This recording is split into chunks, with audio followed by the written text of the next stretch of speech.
today's Farm Basics, we're going to talk about one of the most essential pieces of equipment on the farm. It's the spray tip. Here's the number one thing we want to get across today. Make sure you're changing the nozzles on your sprayer on a regular basis.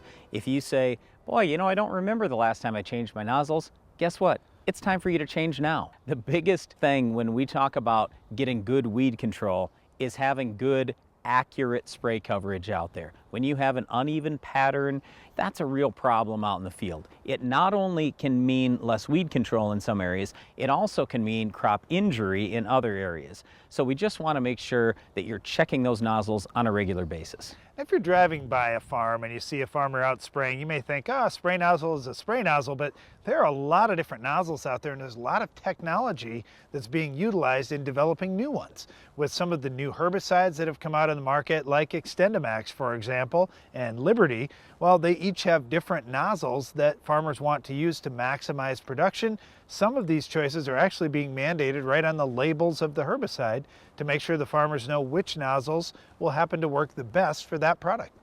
Now, this may sound a little bit confusing to you, and you go, wow, there's so many nozzles out there, I don't know which one I'm going to pick, this is difficult.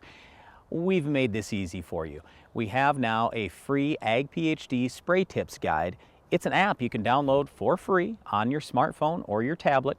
We developed this in conjunction with Hypro, and so now you can determine which nozzle you need based on a number of different criteria. So we really encourage you, get into that app and you can look this up yourself.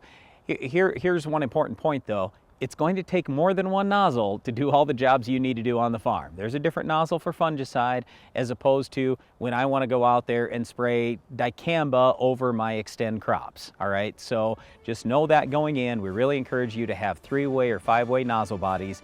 Get the right nozzle for each application. You'll need to pick the right spray tip with whatever herbicide you're using to control our weed of the week. Can you identify this week's weed?